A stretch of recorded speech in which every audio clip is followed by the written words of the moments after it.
This video is brought to you by Squarespace, helping you make beautiful websites quickly and easily.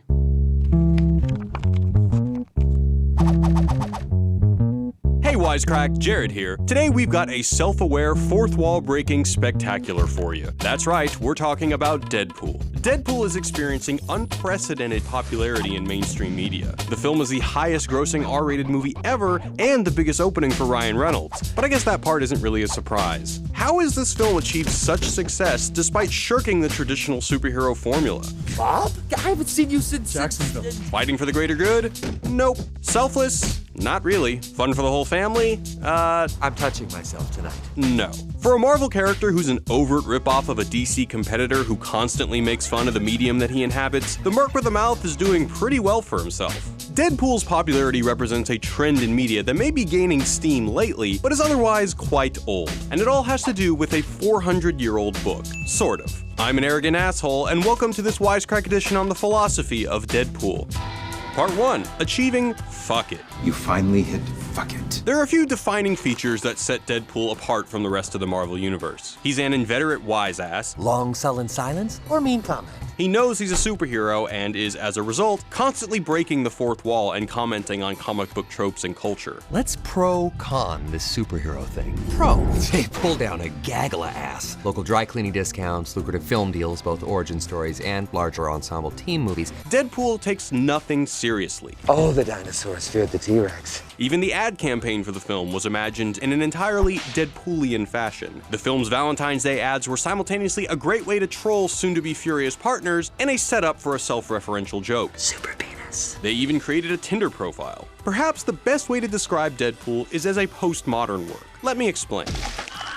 Postmodernism is a movement in the arts and philosophy that typically rejects the kind of grand narratives used to make sense of the world in the good old days. For instance, the battle of good against evil, democracy against communism, the inherent promise of technological progress, science, or divine salvation, the very idea of the good old days. You get the idea. Postmodern works are quick to thumb their nose at tradition and have a tendency to embrace being meta and self-referential. Behind you. Deadpool is hyper-aware of himself and his place in the superhero genre. That sounds like a fucking franchise. The film is full of Ryan Reynolds jokes, Think Ryan Reynolds got this far on his superior acting method? like the reference to the cinematic abomination The Green Lantern, his face on People magazine's Sexiest Man Alive, or the face of his vastly more appreciated counterpart also on People magazine. If the grand narrative that permeates superhero films is the triumph of good over evil, Deadpool, in good postmodern fashion, says, fuck it dude, let's go bowling. I mean, killing. Wrong movie, same idea. There is no grand battle of good over evil, just a guy out there killing a bunch of people for revenge and love. You're my hero. No, that I ain't. This tension between the old world and postmodernism is played out a couple different ways in the film. Colossus is constantly asking Deadpool to cut out the shenanigans and join the X-Men, We will make an X-Men of you yet. as if to rope him into the role of the good superhero, family-friendly, righteous, and so on. Use your powers for good. Heads up. Be a superhero. Likewise, the Dopinder subplot subverts classical narratives of courtly love. Win the heart of your beloved through chivalry and compassion? Nah, it's much more effective to just kidnap her current lover and stuff him in the trunk. Even Blind Al is essentially a deranged version of a classic narrative. Deformed protagonist who takes refuge with a benevolent blind benefactor? Yup, sounds familiar, except this time, God, I miss cocaine. not to mention that the apple of our hero's eye isn't a fair maiden. She's a prostitute turned stripper. I'm fuzzies for money? Yep.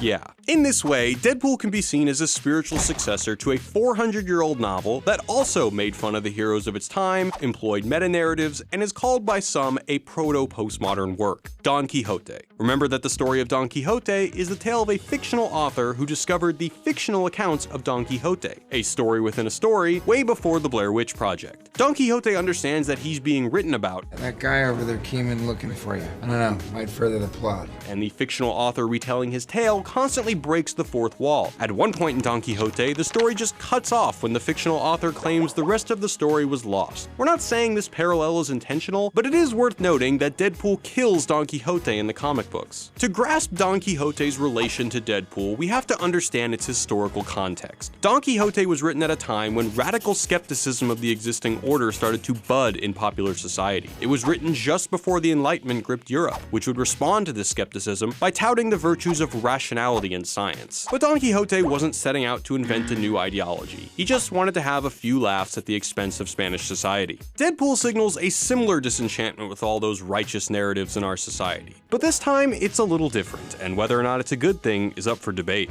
No.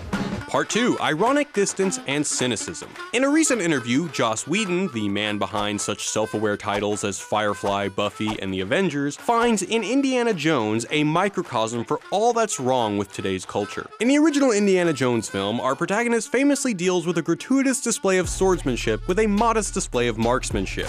In the Temple of Doom, we're confronted with a similar scene, but oh my, there are now 2 swordsmen. Indy reaches for his gun, but it's not there. He delivers a shit-eating grin to the audience as if to say, see what I did there? You saw the last movie, and I made an inside joke about it. I'm so glad we had this moment together. Now that you feel like you're in on this collective joke, that doesn't even make sense because Temple of Doom is a fucking prequel. That moment of self-reference for the sake of self-reference, Whedon says, has engulfed our culture. Film, television, literature. It's all becoming that moment. We're fighting an army of robots, and I have a bow and arrow. None of this makes sense. This self-awareness is increasingly taking a cynical tone. It's almost everywhere you look.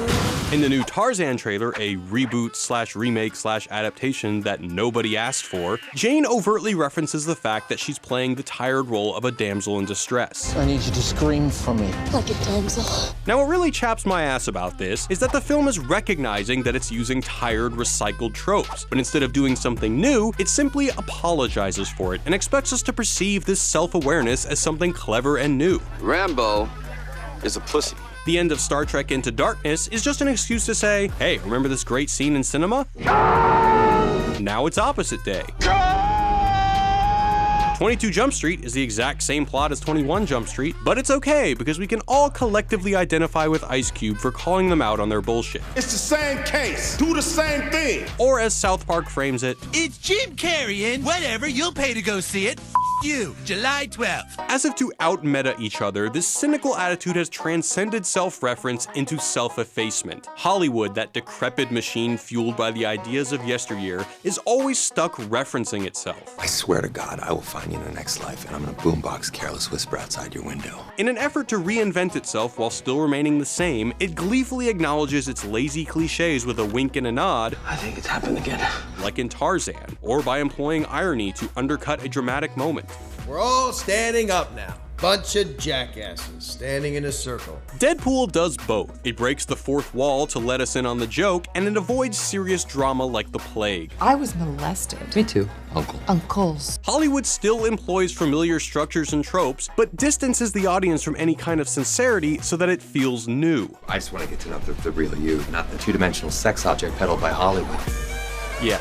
Is this Hollywood version of #SorryNotSorry gratifying for the viewer, or have we just come to terms with the fact that there's nothing new to say? Deadpool's humor is largely driven by this sense of cynicism and ironic distance. Whether he's being tortured or about to be gruesomely maimed, did I leave the stove on? Deadpool remains unfazed in the face of what would normally be considered high-stakes situations. Even the tension of combat scenes are undercut by self-aware humor. Really? Rolling up the sleeves? Also, he can't die, so that probably helps. If Deadpool is immune to criticism, it's because he's defined by cynicism. He relentlessly deconstructs any trope that would endow meaning to the film. Love is blind, Wade. No, you're blind. Deadpool is more or less Wade Wilson's journey to become hot again. Boom. Catching him was my only chance to be hot again. Itself a shallow endeavor, even if to reclaim his lost love, or really, lust. It's a face I'd be happy to sit on. Deadpool evades criticism because he has no moral scruples or values to defend. The way we...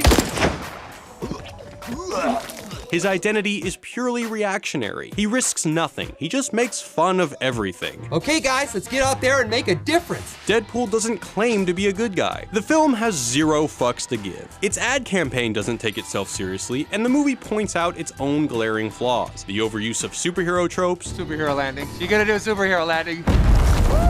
Superhero landing! Yeah, that's really hard on your knees. Or the obvious budgetary constraints. It's almost like the studio couldn't afford another X-Men. I mean, Negasonic Teenage Warhead is the Marvel Universe equivalent of a Walmart bargain bin DVD. Negasonic Teenage, what the shit? But just because the movie is aware of and sort of apologizes for its lacking qualities, does that make it good? I have to admit I'm conflicted here. On the one hand, I find Deadpool's self-reflective, edgy commentary to be undeniably enjoyable. At the end of the day, Ryan Reynolds is damn charming, the action is awesome, and the jokes are disarming and quite fun. But then again, should we really give so much praise to a movie that essentially functions like an honest trailer for other comic book movies? Therein lies the danger with this trend. It never creates anything. An obsession with being meta that devolves into an endless spiral of meta. Fourth wall break inside a fourth wall break.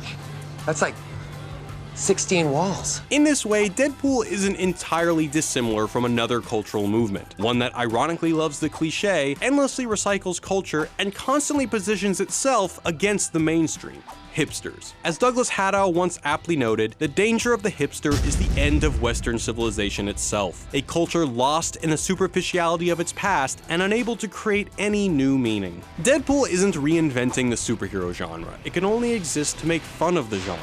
Let us go talk to the professor. McAvoy or Stewart, these timelines are so confusing. Here's the real problem with Deadpool and other films like it. Bashing the system may feel good, it may make us laugh, but it's ultimately powerless. It doesn't change the system at all. As our old friend and alleged Mark Hamill body double Slavoj Žižek notes, cynical distance, laughter, irony are, so to speak, part of the game. The ruling ideology is not meant to be taken seriously or literally. Hipsters fancy themselves members of the counterculture by drinking PBR and having ironic mustaches. Deadpool fancies itself a countercultural movie by celebrating its own played-out cliches and an overused storyline. Essentially, the cinematic equivalents of gross hipster mustaches and non-prescription glasses. This cultural impasse reflects a society that doesn't quite know what to do with itself. We beat the commies, our music, film, and literature dominate the world market, and as a society, we're not exactly on the brink of collapse, despite what political pundits are telling you. If Deadpool can say fuck it, it's because he doesn't fear death. How can he take anything seriously if there are no consequences? Can life be sacred when it's become limitless? I got the cure to L everything.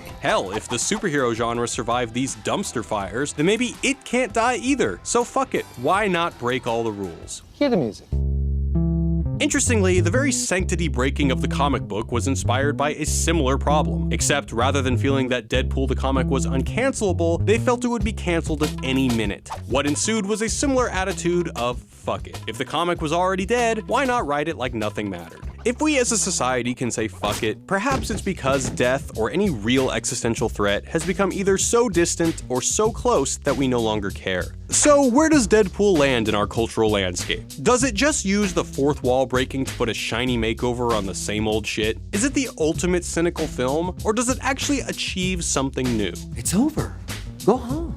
Let us know what you think in the comments. Unlike Deadpool, Wisecrack isn't immortal. We depend on the amazing support of our sponsors like Squarespace to keep making great content for y'all. Squarespace has made it easy for anyone to make a smokin' website, and they're giving you 10% off your first order when you use the offer code Wisecrack. They've got tons of beautiful templates that make creating your own website easy. And because the folks at Squarespace are so damn cool, they're giving you a free 14-day trial to see for yourself.